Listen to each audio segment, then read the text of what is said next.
एक बार एक किसान की घड़ी कहीं खो गई। वैसे तो घड़ी कीमती नहीं थी, पर किसान उससे भावनात्मक रूप से जुड़ा हुआ था और किसी भी तरह उसे वापस पाना चाहता था। उसने खुद भी घड़ी खोजने का बहुत प्रयास किया। कभी कमरे में खोजता, तो कभी बाड़े, तो कभी अनाज के ढेर में। पर तमाम कोशिशों के बाद भी घड़ी नहीं मिली।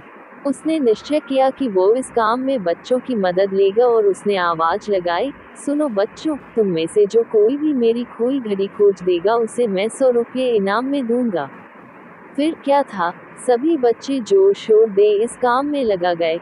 वे हर जगह की खाक छानने लगे, ऊपर नीचे, बाहर, आंगन में, हर जगह। पर घंटों बीत जाने पर भी घड़ी नहीं मिली। अब लगभग सभी बच्चे हार मान चुके थे और किसान को भी यही लगा कि घड़ी नहीं मिलेगी। तभी एक लड़का उसके पास आया और बोला, काका मुझे एक मौका और दीजिए, पर इस बार मैं ये काम अकेले ही करना चाहूंगा।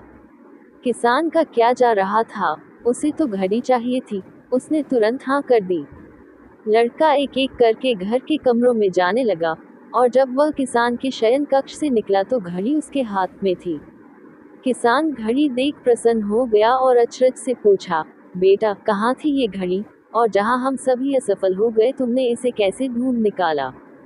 लड़का बोला, काका मैंने कुछ नहीं किया, बस मैं कमरे में गया और चुपचाप बैठ गया और घड़ी की आवाज पर ध्यान केंद्रित करने लगा।